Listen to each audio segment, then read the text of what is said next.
Je dirais, allez, un guépard. Le lynx. Le moineau domestique. Une montagne. La forêt du Rizou. La forêt. Le pouvoir de pouvoir revenir en arrière. Avoir l'ouïe des animaux. De pouvoir protéger la nature plus qu'on ne le fait. J'ai fait des photos à Valensole il y a quelques années.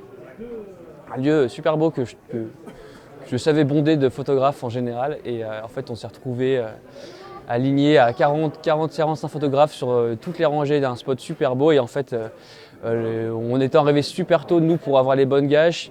Les rotalateurs sont arrivés hyper tard. Et ceux qui étaient arrivés super tard ont compris qu'ils n'allaient pas avoir de bonnes gâches. Et du coup, ils commençaient à venir devant chaque photographe, donc chaque rangée.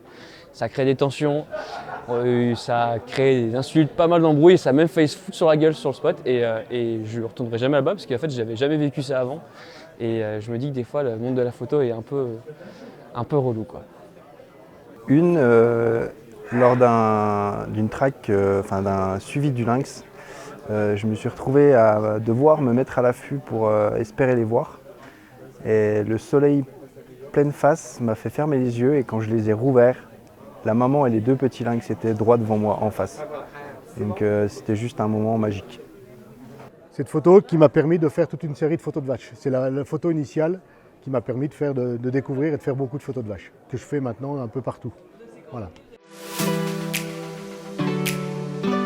Les aiguilles de baume qui étaient en face se sont dévoilées juste au-dessus de la brume qui flottait autour de nous et en fait on a eu cette crête qui, du coup, le sommet des aiguilles de baume qui se dessinait un peu comme un dos de crocodile et j'avais adoré ça parce que ça fait partie des photos que tu n'es pas forcément venu faire et au final avec lesquelles tu reviens et qui du coup composent des expos et des images que les gens apprécient et qu'on a aussi plaisir à montrer, quoi. C'est de l'impression sur bois.